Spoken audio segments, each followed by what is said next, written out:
for anyone wanting to start a business or make a career shift like you did, right? Yeah. Let's say maybe they're in corporate America now, they're doing so well, they, as you mentioned, and, some people are afraid, right? And giving up that paycheck, giving up that safety net is a challenge for most people. But for those who do want to take that step and are on the fence, what's the first step you will say that they should take? Just do it. And I'll tell you why. For me, I've done some very dangerous things throughout my childhood and then into, the teenage years. And I wasn't scared to do those things. And then I was sitting in my comfortable, high-paying, easy corporate job at Ernst Young. And I was like, am I going to be scared? Am I scared of money? Am I scared to leave my job and start a business? But I'm not scared to do all of that really scary things that I've already done. And wait a minute. And the guy who has a grocery store in my building, he's not scared? He's literally doing business. Huh? He's doing business. He's doing business. Yeah. So he's not scared, but I'm going to be scared? I said, no, wait. The minute this came into my head, I submitted my resignation. I'm like, goodbye. Everyone was shocked why I did it, but there's nothing to be scared about. Right. There's nothing to be scared about. Best thing is for you to obviously be as prepared as you can. Learn how to sell. That's your ABC of business. Right.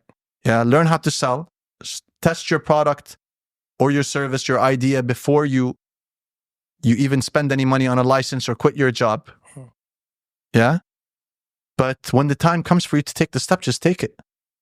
Just take it. It's not the end of the world. Just do it. Yeah. You're not. Do it. You're not. I mean, the guy in the grocery store that you go to every day is not braver than you. Right. Or is he? Hopefully not. Yeah. But sometimes people may think, let's say you got a family, for example, you got, So that's why it's better to start early.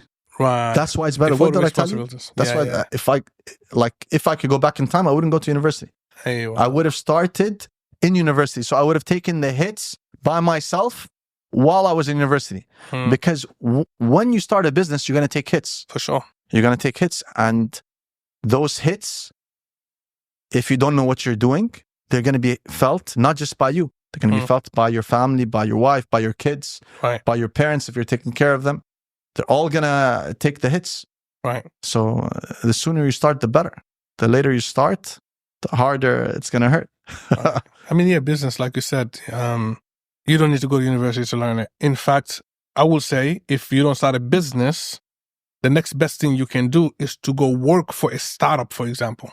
Where it's like a small team, I will say, where let's say someone is building from the ground up. And this is something I heard from YC, right? And I believe that, right? And I've seen it actually in practice, where people come and work with startups from the beginning stage, because here what's happening is you literally wear many hats and you are almost like a founder, even if you're not the founder. And I think that will be the next closest thing. The only thing that will benefit you is industry knowledge. So let's say my idea is let's say I have real estate tech. Right. Yeah. And I have an idea for real estate tech. Somebody is doing something similar to it, another startup. I join that startup.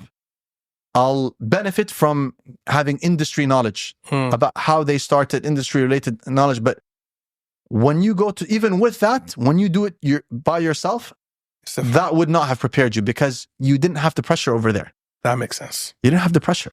There's sense. only things that you learn when the fire is beneath your feet and when you have X amount of money in your bank account and you don't know where the rest is going to come from. Been there, done that. So I know you're speaking to me, I mean, subhanAllah. I'm singing to the choir, like they say. Eh? But subhanAllah, learning things, because before you said this, I was convinced, like I wasn't thinking too deeply about it. But in my mind, working for startup kind of prepares you. But then, as you mentioned, no, because you don't have the pressure. You're not paying the bills. You're not paying any employees. You're not doing nothing. Exactly. Hold on. Just on that. Yeah. Paying payroll. Does working in a startup prepare you for paying payroll? Ooh, and that's one of the things that almost forget about paying payroll, paying the freaking electricity bill or the rent, the office rent. It doesn't prepare you for being able to pay. The pressure, you can only handle it when you do yourself. I mean, that's the only way you can learn what it feels like. Yeah, correct. And the sooner you start, the better. صح Yeah, صح absolutely. man. Absolutely.